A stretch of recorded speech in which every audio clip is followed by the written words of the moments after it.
Agora a gente vai falar do último método de cubagem em seções absolutas, que é o método de Newton, tá? Então, lembrando que a figura é a mesma, mas nessa figura que a gente vai usar tudo, porque o método de Newton usa tanto as áreas na base e no ápice do torete, como a área do meio.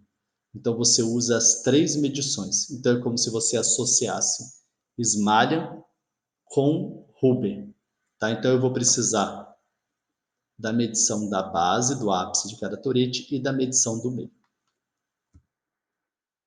O volume do topo e da ponta é calculado da mesma forma. Então, eu vou precisar agora do GI, do G médio e do GI mais 1, ou seja, base, meio e ápice, multiplicado por L, que é o tamanho do torete, né? Então, o cálculo é o mesmo, VT e VP, tá? Então, vocês podem ver, VTOC e VP é o mesmo calculado por Smalian e Huber. Só que agora, os volumes de cada torete serão calculados assim: 1/6 da área da base do torete, mais 4 vezes a área do meio do torete, mais a área do fim do torete, vezes o L. Onde VJ é igual ao volume do ésimo torete, sendo G1 e GI as áreas seccionais nas extremidades, que eu falei, que é o que usa Smalian, e G no meio, que é na metade, como usa Huber. Então, é uma associação de Smalian com Huber.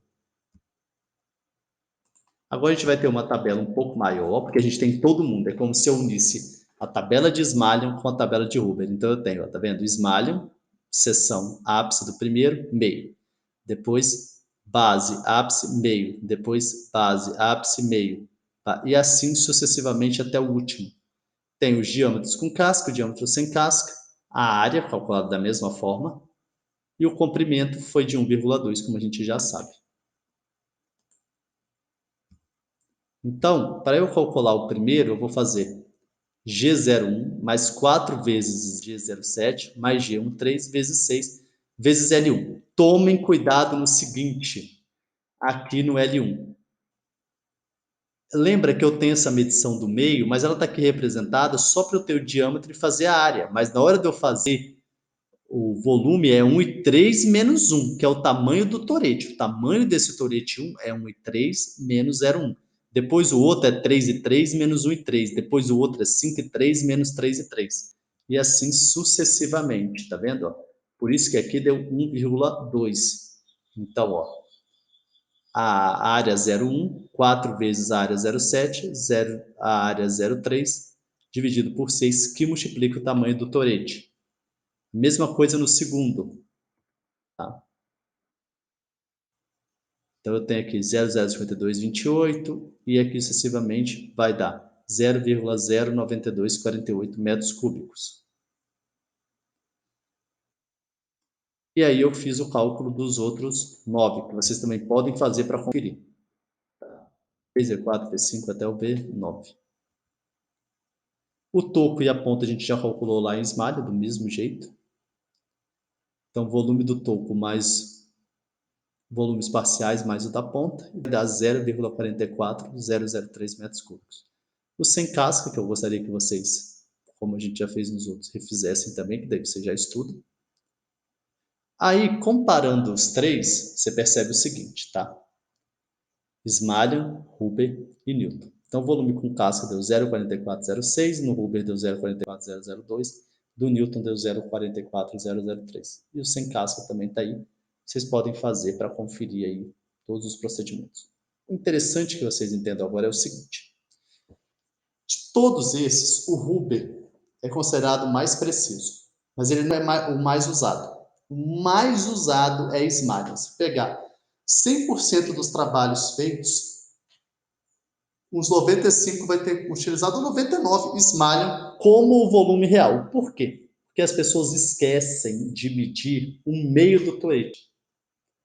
E geralmente, por questões de outros cálculos, você sempre tem a base e o ápice do torete. Então, dessa forma, você sempre consegue ter dados suficientes para fazer Smiley. E nem sempre você tem dados suficientes para fazer outros métodos. Por isso, o Smiley é o mais usado, tá? Por causa dessa questão somente. Então, algumas considerações aí sobre os métodos de cubagem. Seja qual for o método empregado, o DAP com casca e altura devem ser sempre medidos, pois vai ser útil para fazer equação de volume. Como eu já disse no cálculo, sempre meça a quantidade, toda a quantidade de variáveis que você for usar. Pode não servir para você, mas pode servir para outra pessoa. DAP e altura total é obrigatório que você faça essa medição. As fórmulas de Smalley e de Huber são mais empregadas devido à praticidade e rapidez de cálculo do que Newton. Para seções maiores que 2 metros, não se recomenda o uso de Smalley, sendo Huber e Newton mais precisas. Para partes com excessiva deformação, a fórmula de Huber dá melhores resultados que Smalley. Então, se vocês perceberem, sempre Huber é um pouquinho melhor, mas a mais usada vai ser Smalley. Tem algum problema? Não tem nenhum. O importante é que vocês conheçam essas metodologias e saibam utilizar.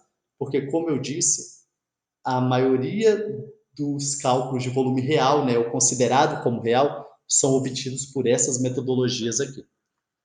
Agora eu vou encerrar o vídeo de Newton para a gente começar a ver o seccionamento em comprimento relativo. Então a gente viu em comprimento absoluto e agora a gente vai ver em comprimento relativo.